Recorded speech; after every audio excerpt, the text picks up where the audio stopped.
Yo tout le monde, c'est SwissMotoBoy, j'espère que vous allez bien. Aujourd'hui, nouveau test de la Kawasaki Ninja 1000 SX.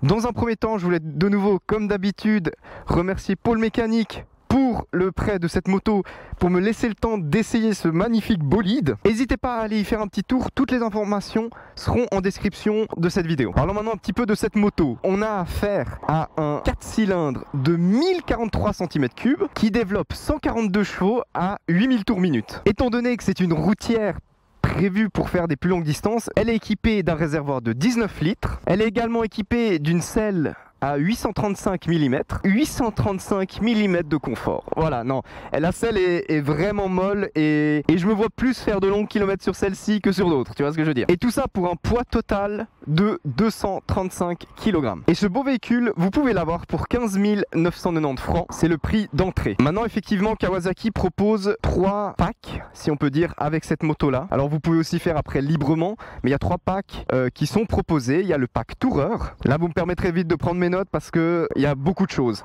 Donc dans le pack Tourer, on a des valises bulles larges fumées, une protection d'écran TFT, une prise 12 volts, un kit support téléphone, des poignées chauffantes et ça nous fait un pack total avec la moto de 17 890 francs. On a également un pack performance qui lui est équipé d'un échappement à Krapovic carbone, un couvre-selle passager, des protections de réservoir, protection d'écran TFT, protège Carter pour 17 690 francs. Et ensuite on a le pack performance Tourer, le meilleur des deux mondes.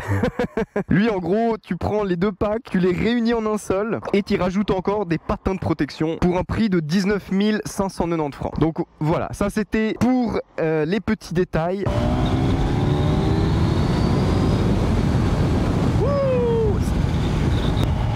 Et c'est parti pour ce test de la Ninja 1000 SX.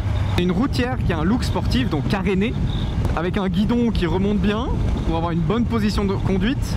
Et effectivement, on est vachement bien assis. Tu vois qu'ils ont réfléchi sur leur selle. C'est pas la petite selle toute fine comme on a sur les modèles plus basiques qui sont moins pensés pour les longs trajets. Donc ça, c'est fort sympathique. Et là, je roule depuis, ouais, disons 5 minutes avec. Et je vois de plus en plus de dingueries. En bas, il y a quel angle tu mets? Attendez, on va essayer de bien vous filmer le compteur et de mettre un peu d'angle. Ah ouais, ça marche. J'ai une position de teubé sur la moto, mais alors au moins je pense que vous voyez.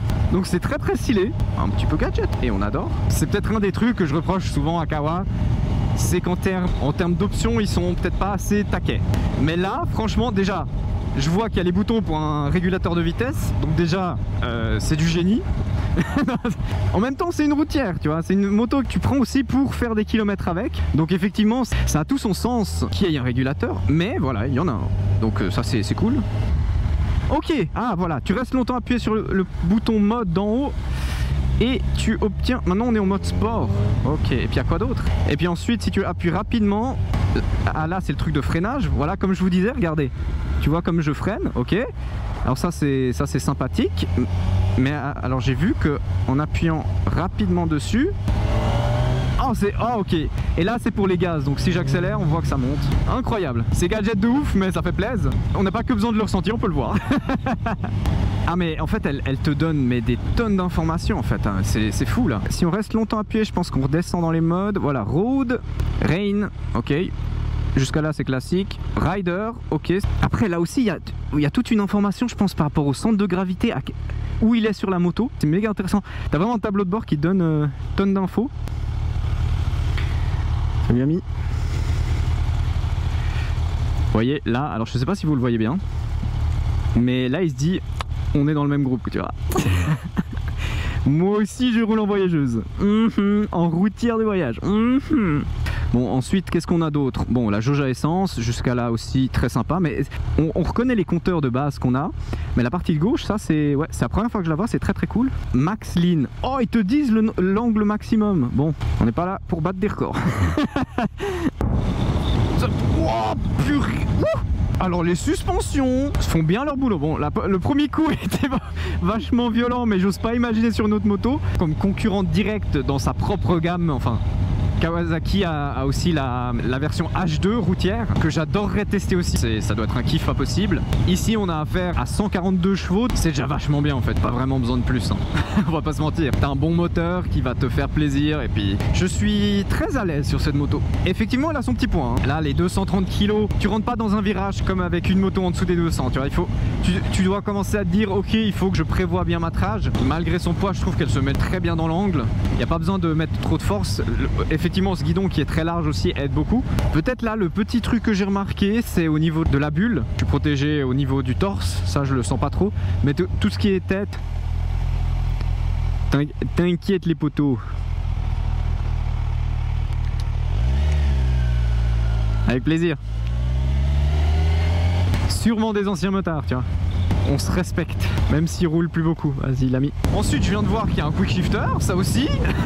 Je vais toujours bien regarder sur le site. J'ai loupé cette info. Il y a un quick shifter up and down. Ah ça c'est une super surprise alors. En plus il a l'air assez doux. Kawa, faut que vous en mettiez partout de ceux-là. Elle se roule bien, j'aime beaucoup, j'aime beaucoup. Ils savent ce qu'ils font Kawasaki. On peut rien dire d'autre. Ils savent ce qu'ils font. Elle est bien, elle est bien. Dès que tu as pris la mesure du véhicule, ça se roule tout seul. C'est génial. Parce que effectivement il y a cette petite lourdeur. Faut comparer ce qui est comparable, mais par rapport à ce que j'ai l'habitude, il y a cette lourdeur. Et de nouveau, un peu les mêmes retours que je pourrais donner avec la Z900. T'as un gros moteur 4 cylindres, t'as une grosse moto, t'es pas assis sur un petit machin. Là voilà, t'as de la présence et ça, c'est vachement agréable. Moi j'adore ça. Quand tu sens que la moto elle est là. D'ailleurs le réservoir, j'en ai parlé au début de la vidéo, 19 litres. On voit qu'ils ont fait de cette moto une routière. En termes d'électronique, régulateur de vitesse, il y a même un quick shifter. Effectivement là on a affaire au tout nouveau modèle, ma ZX 10R de 2016 qui est pas si vieux que ça. Puis shifter elle l'a que up, puis c'est une moto de course, mais là ils l'ont mis sur cette moto, ça marche très très bien, très stylé. On tente le régulateur, donc on l'enclenche, ensuite on clique sur le haut, normalement ça va créer la vitesse. Ah voilà, 7, ok, là il s'est mis. Nom de Dieu. Ça régule, ça régule. Ouh, mais j'ai ma caméra, ma petite qui s'est éteinte. Je viens de voir. Bon, c'est le moment de la pause batterie. Oh, aïe aïe. Oh, ce moteur, il pousse ce moteur. Oh là là, oui. On est de retour. Et je tenais à dire d'ailleurs, la selle, franchement, la selle passager, regardez-moi ce coussin. C'est beau. C'est assez large encore. On commence à être sur une taille de fesses humaine si on compare à d'autres motos.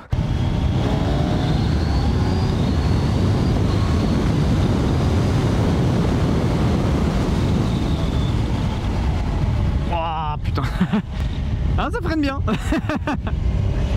C'est un freinage très régulier. Parfois je me dis quand tu montes sur des motos comme ça de ces routières, tu vois, qui pour finir, si tu veux rouler un peu fort dans un col, dans la mesure du raisonnable, elles marchent très bien.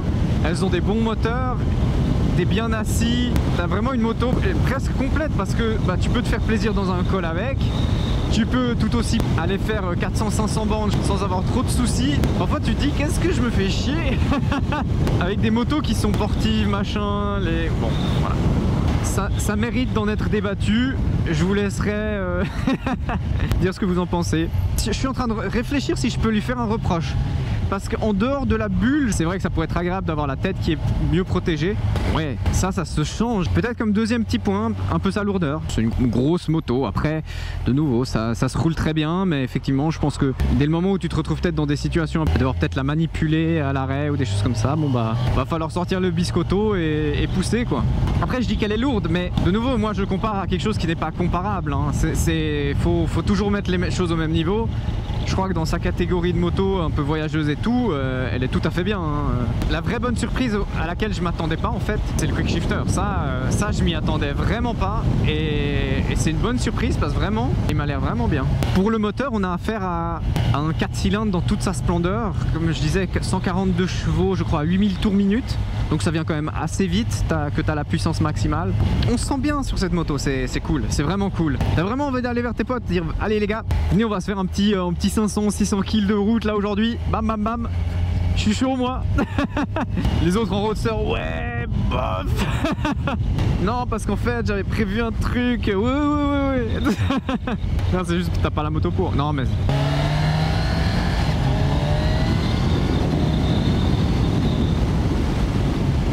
Et là c'est fou. J'ouvre tellement peu pour avoir cette accélération là.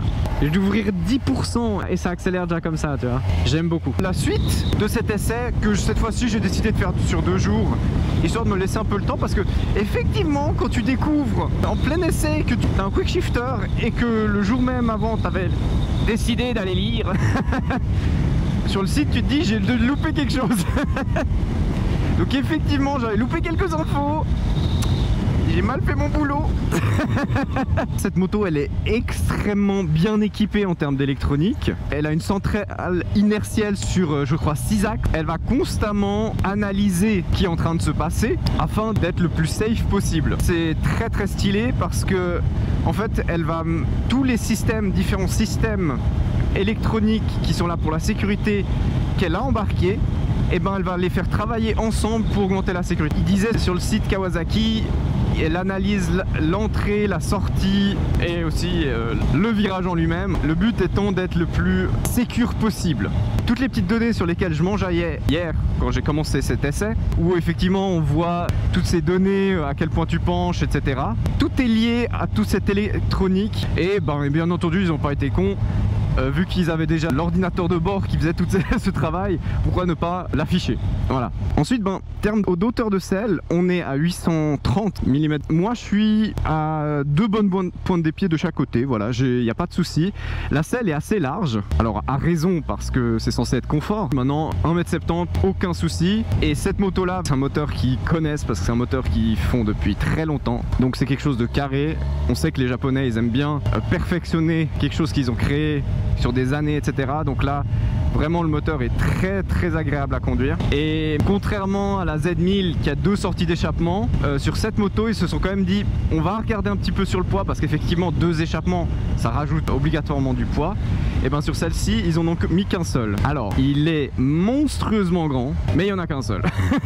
La moto fait pas beaucoup de bruit comme ça, hein. Tout le bruit que j'entends pour moi c'est vraiment le moteur que j'ai sous moi et non provenance du pot d'échappement. En tout cas c'est pas du tout le pot qui va faire la sonorité de cette moto en version d'origine. Oh, le moteur a vraiment un petit coup rageur. C'est beau quoi, c'est beau. Je pense que j'ai un peu tout dit sur cette moto. La dernière des choses, effectivement, ce serait encore de dire, je disais hier, la bulle était un petit peu basse pour moi. En gros, t'as pas la tête qui est protégée.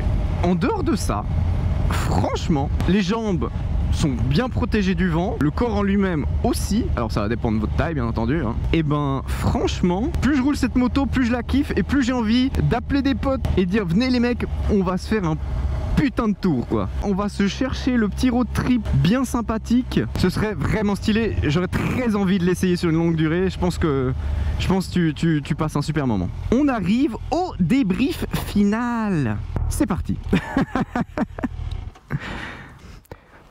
Hello. Ah, je suis de bonne humeur, j'ai peut-être pas assez dormi. Pour tout vous dire, quand je filme ça, il est 8 h du matin. J'ai pris un petit déj, j'ai encore dû préparer 2-3 trucs. Je vous laisse imaginer vers quelle heure je me suis réveillé. Bref.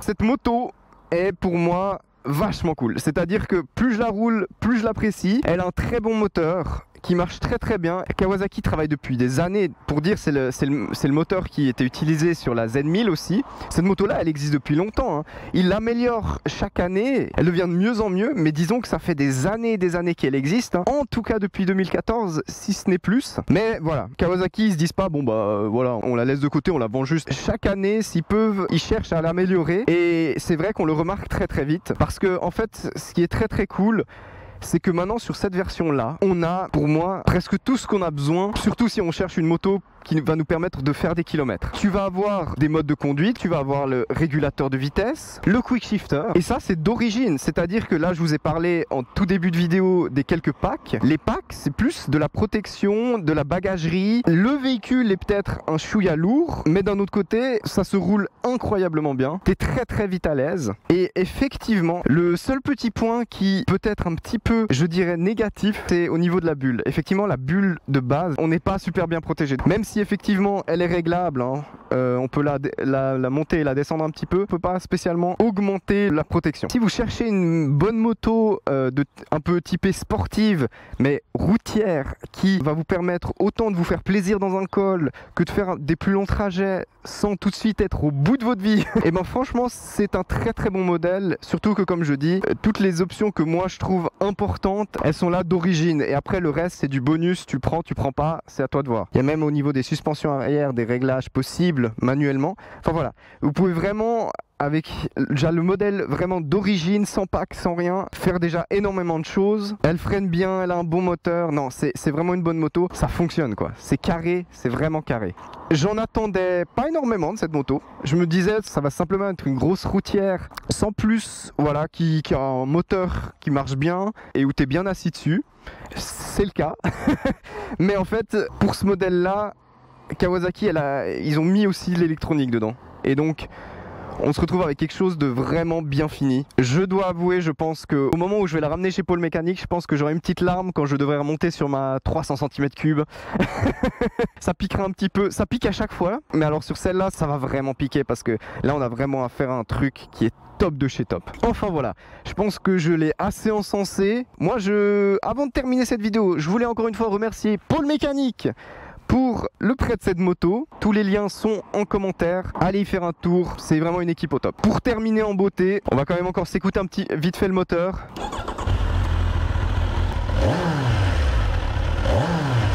Ah, le 4 cylindres, qu'est-ce que j'aime ça. Allez, sur ce, n'hésitez pas à laisser un petit commentaire, à vous abonner, à liker, à partager, ça m'aide énormément. Sur ce, je vous dis ciao.